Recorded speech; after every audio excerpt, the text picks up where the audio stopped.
சிரியாவில் சொந்த மக்கள் மீது அந்நாட்டு அரசு ரசாயன ஆயுதங்களை பயன்படுத்தியதாக எழுந்த குற்றச்சாட்டை தொடர்ந்து அமெரிக்கா உள்ளிட்ட நேச நாட்டு படைகள் நேற்று ஏவுகணை தாக்குதல் நடத்தியதாக கூறப்படுகிறது.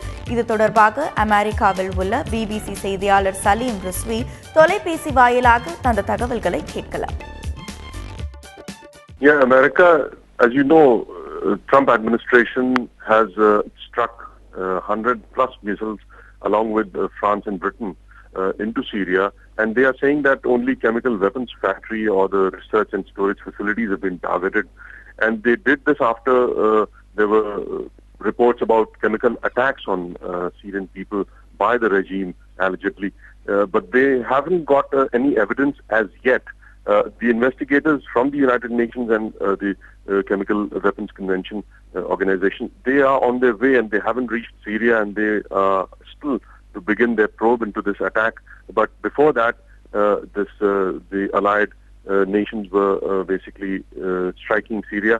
So this is quite a commotion, and basically it's being said that it's a restrained operation, and they only wanted to, America and the allies wanted to put Assad regime on notice that they should not use this chemical weapon again.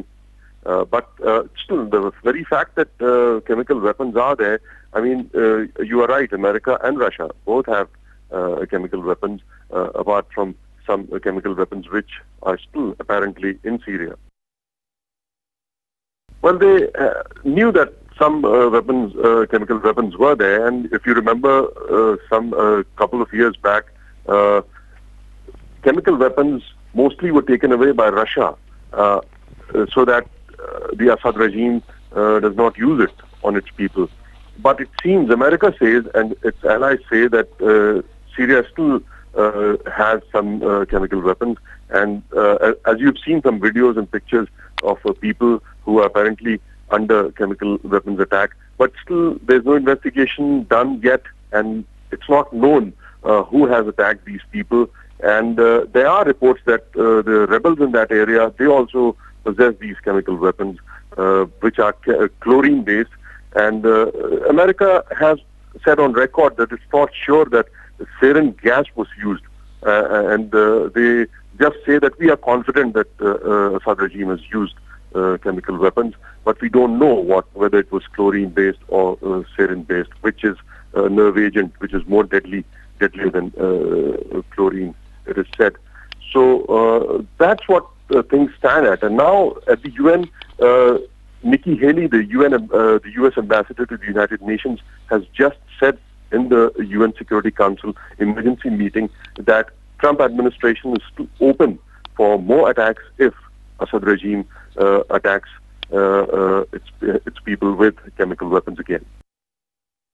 Well, there's always this question about this military-industrial complex and the huge arms industry in America, and they naturally want to sell their wares.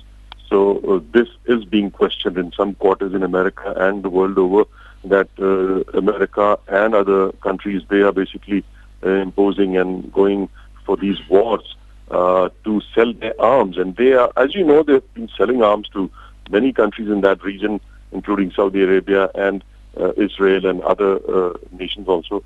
So they want this basically the industry, the arms industry, to go along. And naturally, with Trump being a businessman and at the helm, he's the president now, so he basically thinks in terms of business mostly and in a large context.